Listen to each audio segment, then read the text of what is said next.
हमारे विभिन्न ज्ञानवर्धक कार्यक्रम देखने के लिए आप हमें अभी सब्सक्राइब करें, बेल आइकन को प्रेस करें ताकि आप देख सकें हमारा कार्यक्रम सबसे पहले। और अधिक जानकारी के लिए फेसबुक पेज को लाइक करना न भूलें। जय माँ इंद्राक्षी। इंद्राक्षी धाम में दर्शकों आप सभी का हम हार्दिक स्वागत करते हैं। आज के दिन जिन जातकों का जन्म दिवस है, मैरिज एनिवर्सरी है, उन सभी को हमारी तरफ से बहुत बहुत शुभकामनाएं। और ग्रहण की तैयारियां आपकी बहुत अच्छे से चल रही हैं, हमें मालूम है। आज बहुत सारी शंकाओं का समाधान हम इस अंक में आपका करने वाले हैं। तो आइए पंचांग जान लेते हैं। 19 जून दिन शुक्रवार, सन 2020, आषाढ़ मास, कृष्ण पक्ष, संवत 2077। तिथि आज त्रयोदशी है। नक्षत्र कृतिका, राहु काल 10:30 से 12 बजे दिन में, दिशा शूल पश्चिम दिशा। ये जो राहु काल होता है ये कभी भी रात्रि में अप्लाई नहीं होता। जैसे ही सूर्य छिप जाए उसके बाद राहु काल का कोई मान्य नहीं रहता, यानी कि वो मान्यता उसको नहीं मिलती है। और राहु काल कब से कब रहता है? सुबह सूर्य उदय से लेकर के शाम के सूर्य छिपने तक राहु काल की मान्यता होती है। हर दिन के हिसाब से अलग अलग, वो हम आपको रोज़ बताते ही हैं। अब देखिए, आज है 19 तारीख। आज का दिन, अब पता नहीं आप मेरी वीडियो कब देख रहे हैं, सुबह देख रहे हैं, शाम देख रहे हैं। 20 तारीख और 21 तारीख का हमारा ग्रहण है। जीवन में बहुत मौके आते हैं, बहुत मौके आते हैं धन कमाने के लिए और बहुत सारी चीज़ों के लिए, लेकिन जीवन में भगवान का नाम कमाना और अपने जीवन को उन्नत बनाना, ये बहुत कम लोगों को चांस मिलता है। गंगा के किनारे रहने वाले भी लोग हमने देखे हैं कि गंगा जी में नहाते नहीं हैं, डुबकी नहीं लगाते हैं, वंचित रह जाते हैं।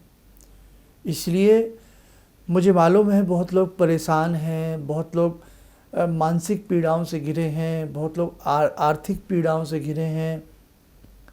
बहुत लोगों के घर में नाना भांति को लेकर के मन मुटाव या कलेश भी हो जाता है। कोई बात नहीं, जैसे ईश्वर की इच्छा हमें वैसे रहना आना चाहिए। बस हमें इसके साथ साथ कुछ प्रैक्टिकल तरीके से अच्छे वर्क भी करते रहने चाहिए। अब 21 तारीख का सूर्य ग्रहण है। आप लोगों ने हमसे, बहुत लोगों ने बहुत सवाल पूछे। अब जैसे मैं कई बार कमेंट बॉक्स देखता हूँ तो उसमें मैसेज आपके बहुत होते हैं, सभी के लिए जवाब दे पाना मुझसे मुश्किल हो जाता है। बहुत लोग नाराज़ भी हो जाते हैं, भाई आपका हक है मेरे ऊपर। लेकिन आज ये 2 प्रोग्राम हमारे ऐसे रहेंगे, 19 का और 20 का, कि मैं आपके ढेरों सारे सवालों का जवाब इसमें देने वाला हूँ। तो आप ज़रूर सुनिएगा। एक सवाल हमसे बहुत लोगों ने पूछा है कि हमने पिछली बार सूर्य यंत्र बनाया था, तो क्या वो सूर्य यंत्र इस बार काम नहीं आएगा? अगर आपने यही बनाया था जो हम इस बार बनवा रहे हैं, तो आप उस पिछले वाले यंत्र को भी यहाँ रख लें। नहीं तो देखो, इस बार का जो ये सूर्य ग्रहण है, यह बहुत दिव्य सूर्य ग्रहण है। और ऐसा सूर्य ग्रहण पूजा पाठ के हिसाब से बहुत कम आता है। लंबे समय का सूर्य ग्रहण है, चूड़ामणि योग वाला सूर्य ग्रहण है, कंकण सूर्य ग्रहण है। तो आप अगर संभव हो सके इस बार एक नया बना लीजिए, ठीक है? एक समस्या, एक सवाल। अब दूसरा सवाल हमसे पूछा गया है, क्या एक सूर्य यंत्र हम बना लें बड़ा सा, तो क्या वो एक सूर्य यंत्र पूरे परिवार के काम आ जाएगा? मेरी बातें ध्यान से सुना करो, बहुत लोग ध्यान से सुनते नहीं हैं, और वो जो मैं इसमें बता देता हूँ वीडियो में, वही चीज़ें वो बार बार पूछते हैं, है ना? तो आप पूरा कार्यक्रम पूरा इत्मीनान से सुना करें। अब एक सवाल आपका ये है कि जो हम जैसे एक परिवार में 10 लोग रहते हैं, 15 लोग रहते हैं, तो क्या एक ही सूर्य यंत्र पूरे परिवार के काम आ जाएगा? बिल्कुल आ जाएगा। आपको बहुत सारे बनाने की आवश्यकता नहीं है। एक ही सूर्य यंत्र बनाइए और उसको चाहे इतना बड़ा बना लें, इतना बड़ा बना लें, जितना बड़ा आपके पास भोजपत्र हो आप उतना बना लें। और उस यंत्र को बाद में मढ़वा करके शीशे के फ्रेम में या खुद मढ़ करके अपने जहाँ पूजा पाठ करते हैं वहाँ रख लें और प्रतिदिन उसको धूप दीप दिया करें। आप देखना आपके जीवन में, आपके परिवार में बड़ी अच्छी तरक्की आएगी। और एक मंत्र उसके साथ जो हमने दिया है, ओम ह्रीं हम सः, ओम ह्रीं हम सः, इस मंत्र को ऐसे पढ़ेंगे। ये आपको पूरा हो गया सेकंड इशू। अब लोगों ने पूछा है कि हम उसके साथ एक दो छोटे छोटे भी सूर्य यंत्र बना लें। आप बना सकते हो, अगर किसी ने धारण करना। बहुत से पूछ रहे हैं भोजपत्र पे है तो वो तो फट जाएगा। अरे कैसे फट जाएगा भाई, आप उसको आराम से फोल्ड कीजिए, उसकी तह बनाइए, और तह बनाने के बाद उसको आप किसी ताबीज़ के अंदर भरिए, फिर कैसे फट जाएगा वो। और ताबीज़ में जो हुक होता है उसमें लाल धागा डाल के उसको पहन लीजिए। क्या 21 तारीख को ही पहनना है? नहीं, 21 तारीख को हम बनाएंगे और 22 तारीख की सुबह हम पहनेंगे।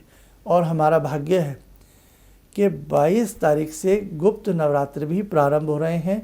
प्रथम गुप्त नवरात्र है।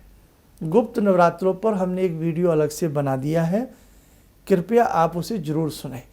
ठीक है, आगे बढ़ते हैं। सवाल एक और आया, बहुत लोगों ने पूछा कि हम माला कौन सी लें। क्या एक माला से हम, जो आपने शर्मा जी 2-3 मंत्र बताए हैं, 4-5 मंत्र बताए हैं, क्या उसी माला से हम सारे मंत्र सिद्ध कर सकते हैं? बिल्कुल कर सकते हैं। आप उसी से दुर्गा माता का मंत्र पढ़ सकते हैं, सूर्य मंत्र पढ़ सकते हैं, हनुमान जी का मंत्र पढ़ सकते हैं। गॉड इज़ वन, भगवान एक है, वो भेदभाव नहीं करते। माला, बहुत लोगों ने हमसे कहा है कि शर्मा जी अगर हमारे पास रुद्राक्ष की माला ना हो, हमारे पास तुलसी की माला है, तो आप तुलसी की माला भी ले सकते हैं, किसी तरह की कोई दिक्कत नहीं है। आगे बढ़ते हैं। अब एक सवाल जहां बहुत लोग फंसे हैं कि शर्मा जी इतना लंबा हवन कैसे करेंगे, इतनी देर तक अग्नि कैसे प्रज्वलित रहेगी। बात तो सही है, कभी किया नहीं बहुत लोगों ने, तो मन में कन्फ्यूज़न रहता है। आइए इस चीज़ को भी सुने। जैसे अभी मैं हवन की बात करता हूँ, फिर कुछ और भी बताऊँगा। जो हवन नहीं कर सकते उनके लिए भी जवाब दूँगा। इसमें बहुत लंबा चौड़ा हवन नहीं होता है। जैसे हमने सूर्य यंत्र बनाया, 11 माला हमने की, 1 माला का हमने हवन किया, तो आम की समिधाएँ, आम की लकड़ियाँ छोटी छोटी सूखी सूखी सी, आपके पास समय है, मैंने सारी बातें बहुत पहले बताई हैं। आम ना मिले बेरी की ले लें, फलदार पेड़ की लें तो ज़्यादा अच्छा है। और उसको अपना 1-2 ही लगाना है। ओम ह्रीं हम से स्वाहा, ओम ह्रीं हम से स्वाहा, ओम ह्रीं हम से स्वाहा। मुश्किल से 3-4-5 मिनट लगते हैं हवन करने में। चिमटा रोटी बनाने वाला पास में रखें, ताकि आप अपनी समिधाओं को, लकड़ियों को हिसाब से, बहुत ज़्यादा लकड़ी मत लगाना, बहुत ज़्यादा लकड़ी लगा करके मत जलाना कपूर से। 2-4 ही लकड़ियाँ जलाओ, हवन करो, भले शांत हो जाए उसकी अग्नि, हल्की हल्की चीज़ जलती रहे। फिर आप दूसरा पूरे अच्छे से मंत्र पढ़ लो, फिर उसका यज्ञ करो, फिर उसके लिए कर लो। और यदि आपको इसमें असुविधा बहुत ज़्यादा हो रही है, तो पहले आप अपने सभी मंत्र पढ़ लो और फिर हवन कर लो। कायदा तो वही है कि एक पहले मंत्र पढ़ा, फिर उसका हवन हुआ, फिर दूसरा मंत्र पढ़ा, फिर उसका हवन किया। कम से कम लकड़ियाँ लगाओ, कम से कम समिधा लगाओ, बस हल्की हल्की सी अग्नि प्रज्वलित रहे। और ज़्यादा अगर आपको लगता है अग्नि बुझ ना जाए, शांत ना हो जाए, सबसे बेटर है फिर आप कुछ मत करो, सफ़ेद तिल डाल लो उसमें, थोड़े से घी ले लो, बस थोड़ा सा घी, बहुत ज़्यादा घी नहीं डालना उसमें, थोड़ा सा सुरवा कहते हैं जिससे हम घी डालते हैं। नहीं तो एक लकड़ी सी, लंबी सी लकड़ी में एक चम्मच बांध लीजिए, घर में चम्मच होती है ना, एक चम्मच, जैसे ये लकड़ी है, ये अब हम पैन उठा लेते हैं, जैसे ये आपके पास लंबी सी लकड़ी है, इसी में आप एक चम्मच आगे की तरफ एक चम्मच बांध लीजिए ऐसे करके धागे से, उसी जो हाथ पे बांधते हैं, एक चम्मच उसमें बांध लीजिए, कटोरी में उसमें डुबाइए, हल्का सा घी लीजिए, ओम ह्रीं हम से स्वाहा, ओम ह्रीं हम से स्वाहा, ऐसे करते रहिए। आगे बढ़ते हैं। अब बहुत लोगों ने पूछा है कि हमें पता कैसे लगेगा कि हमारी एक माला हो गई। अब माला कौन से हाथ से पकड़ें, स्वाहा कौन से हाथ से करें, है ना कन्फ्यूज़न। इसको भी दूर कर देते हैं। इसके लिए आप अपने किसी घर के मेंबर को बिठा सकते हैं, थोड़ा दूर भी बिठा सकते हैं, वो माला लेके बैठ जाएं, वो एक एक माला मन का करते रहें, और जब एक माला पूरी हो जाए वो आपको बता दें। वो माला जपेंगे, यानी कि वो माला पे गिनती करेंगे, जैसे वो मनी मन पढ़ें या बोल के पढ़ें। ओम ह्रीम हम से आपकी तरफ इशारा किया, स्वाहा, आपने स्वाहा। ओम ह्रीम हम से स्वाहा स्वाहा, ओम ह्रीम हम से स्वाहा स्वाहा, ऐसे करते रहिए। नहीं तो माचिस की तीली निकाल लीजिए 12 या माचिस की तीली निकाल लीजिए 10 माचिस की तीली निकाल के एक तरफ रख ली। और हमने आपको करमाला भी बताई थी, करमाला बताई थी हाथ से। तो इधर जब 10 हो जाएं तो एक माचिस की तीली उठा दीजिए, फिर जब इधर 10 हो जाएं तो एक माचिस की तीली उठा दीजिए। तो ऐसे हमने 10 तीलियों पर कितना कर लिया, हमने 100 मंत्र जप लिए। और 8 मंत्र और जप लीजिए बाद में, या 10 जप लीजिए, 11 जप लीजिए। फालतू जपने से, हवन करने से नुकसान नहीं होता। ऐसे फिर समझिए, आसान कर देता हूँ। ये करमाला होती है, ये करमाला होती है, सीधे हाथ से देख लीजिए, या ये हमारा उल्टा हाथ है, समझाने का तरीका है।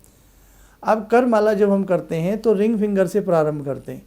इस रिंग फिंगर से, अनामिका उंगली के बीच के खाने से 1, उसके नीचे वाले से 2, सबसे छोटी उंगली के नीचे 3, फिर 4, फिर 5 और फिर 6, फिर ये 7, फिर 8, 9, 10।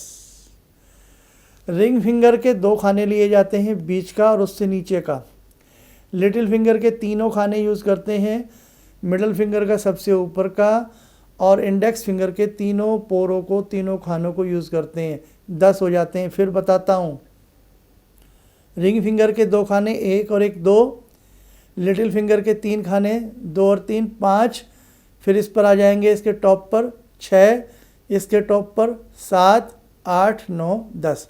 और मैंने एक करमाला का एपिसोड बनाया है, वो भी देख लीजिए। अब जैसे ये 10 हो गए, हमने एक पे यहाँ पे उंगली रखी, देखो ऐसे, ये हमारी रिंग फिंगर है, हमने उंगली रखी यहाँ, ओम ह्रीम हम से स्वाहा, फिर उंगली नीचे आ गई, ओम ह्रीम हम से स्वाहा, उंगली नीचे आ गई, फिर ओम ह्रीम हम से स्वाहा, ओम ह्रीम हम से स्वाहा, ओम ह्रीम हम से स्वाहा, ओम ह्रीम हम से स्वाहा, ओम ह्रीम हम से स्वाहा, ओम ह्रीम हम से स्वाहा, ओम ह्रीम हम से स्वाहा, ओम ह्रीम हम से स्वाहा। बैक गियर भी लगा सकते हैं यहीं से, ओम ह्रीम हम से स्वाहा, ओम ह्रीम हम से, ऐसे। तो जब आप अगर बैक गियर नहीं लगता तो आप फिर शुरू से 10 करिए। 10 हो गए, एक तीली उठा दी, फिर 10 हो गए, एक तीली उठा दी, 10 हो गए, ऐसे आपको पता लग जाएगा। तो बहुत तरीके हैं अगर हम काम करना चाहें। अब देखो, हमारे आज जो अन्य दर्शक होंगे शायद वो थोड़ा सा सोच रहे होंगे, आज भाई शर्मा जी हम बोर ना हो जाए। तो देखो भाई, सबका ख्याल रखना पड़ता है, इसलिए ग्रहण का मौका है, बार बार नहीं मिलता, इसलिए मुझे आज ऐसे ही विद्यार्थियों को समझाना है। ओके, आगे बढ़ते हैं। एक सवाल और, ये माला का समझ में आ गया कि हम कैसे हवन कर लें बिना माला के भी, आपको समझ में आ गया। एक सवाल हमसे वो आवेशाय आवेशाय वाला मंत्र हनुमान जी का बहुत पूछा है कि शर्मा जी इस मंत्र में हम 2 बार आवेशाय लगाएं या 1 बार लगाएं। तो देखो, दोनों बार भी मंत्र में आवेशाय लगा सकते हैं और 1 बार भी लगा सकते हैं। दोनों ही तरीके से ये मंत्र शुद्ध बनता है। तो आज इस विशेषांक में केवल इतने सवालों का जवाब है, और कल सुबह ये हमारा प्रतिदिन 7 बजे प्रोग्राम आता है। तो 7 बजे जैसे आए खोल के सुना करें, ताकि कोई भी संख्याएं निमट जाएं। तो अब 3 दिन तक मैं यही काम करूंगा अपने सब लोगों के लिए। आप मुझसे बहुत प्रेम करते हैं और मैं आपसे भी ज़्यादा आपसे प्रेम करता हूँ, इसलिए मैं छोटी छोटी सी भी बातों का आपका ख्याल रखने का प्रयास करता हूँ।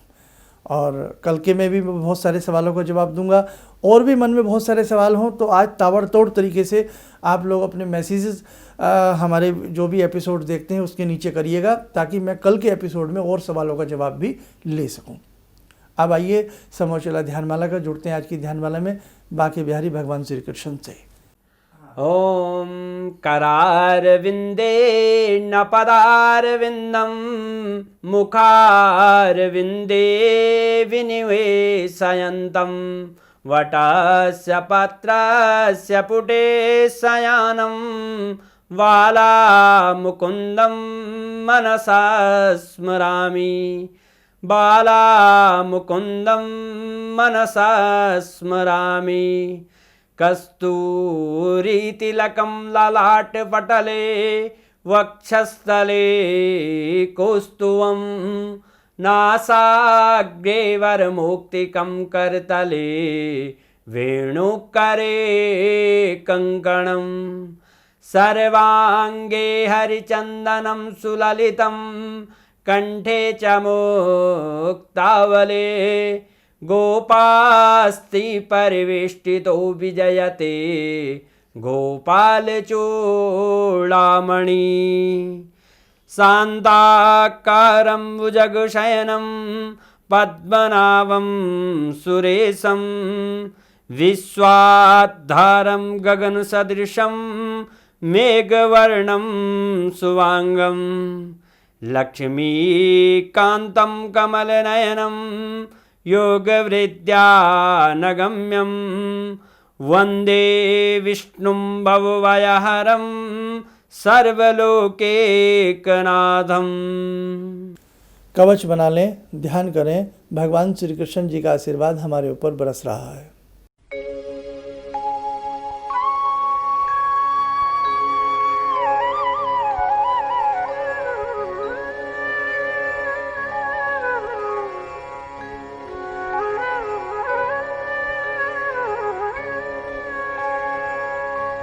ओम बोलते हुए नेत्र खोलें, सामान्य हो जाए। तो दर्शकों, आज मैंने कुछ सवालों का जवाब दिया, कल फिर दूंगा। और 22 तारीख से गुप्त नवरात्र हैं, उसका विशेषांक देख लेना। और हमने ग्रहण के 3 विशेषांक बनाए हैं। वैसे तो ग्रहण विशेषांक पार्ट 1 और ग्रहण विशेषांक पार्ट 2 में हमने बताया है कि किस प्रकार से मंत्रों को पढ़ना है। दोनों पार्ट देख लीजिए।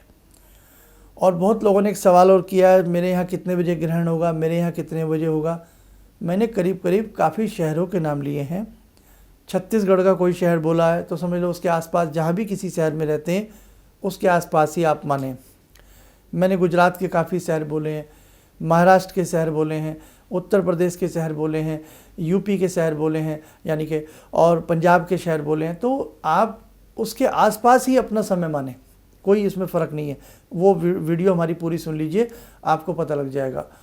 अब एक सवाल और है आपका, आवेशा वाली बात मैंने आपकी क्लियर कर दी। चाहे 2 टाइम लगाएं या 1 टाइम लगाएं, ये 2 टाइम में भी मंत्र मिलता है ग्रंथों में और 1 टाइम में भी। तो आप चाहे 1 टाइम में कर लें, 2 टाइम में कर लें, आपकी इच्छा है। और देखो भाई, अब आप पूछिए, जो मुझसे पूछते जाएंगे मैं कल के एपिसोड में भी आपको पूरा बताने का प्रयास करूँगा। अब अपनी बात पर आ जाता हूँ। आजकल इन दिनों में हम व्यक्तिगत रूप से किसी से नहीं मिल पा रहे हैं, वर्क भी बहुत है और इस समय माहौल भी ऐसा ही है, इसलिए टेलीफोनिक अपॉइंटमेंट चल रही हैं। आपको कोई समस्या है उसके लिए आप हमारे संस्थान से टेलीफोनिक अपॉइंटमेंट ले सकते हैं। इन्हीं शब्दों के साथ हम अपनी वाणी को विराम देते हैं। जय माँ इंद्राक्षी। जी, मेरा नाम रवि कुमार सिंह है। मैं छत्तीसगढ़ रायपुर से हूँ। मैं गुरु दीक्षा भी लिया हूँ। इनके बताए मार्ग पर चलने की प्रयास तो पहले से भी कर रहा हूँ और आगे भी करता रहूँगा। और मेरा लोगों से यही कहना है कि इनके बताए मार्ग पर चलें। ऐसा इसलिए कि सच के मार्ग पर चलने वाले बहुत कम लोग मिलते हैं। ये सिर्फ कहते हैं भगवान से जुड़ो और साधना करो, और भगवान से बड़ी शक्ति तो कोई नहीं है। गुरु के बाद भगवान, गुरु, माता पिता और भगवान, ये 3 चीज़ को अगर हम लोग अपना लें अपने जीवन में तो फिर नहीं लगता है कि हमें किसी की ज़रूरत पड़े। हमारे लिए तो बस अब जो भी हैं सो गुरु जी ही हैं। किसी भी समस्या के समाधान के लिए मिले प्रसिद्ध हस्तरेखा एवं वास्तु विशेषज्ञ प्रोफेसर धर्मेंद्र शर्मा जी से। नोट: शिविर में भाग लेने हेतु एवं व्यक्तिगत रूप से मिलने के लिए कॉल करने का समय सुबह 10 बजे से शाम 6 बजे तक। हमारे विभिन्न ज्ञानवर्धक कार्यक्रम देखने के लिए आप हमें अभी सब्सक्राइब करें, बेल आइकन को प्रेस करें ताकि आप देख सकें हमारा कार्यक्रम सबसे पहले। और अधिक जानकारी के लिए फेसबुक पेज को लाइक करना न भूलें।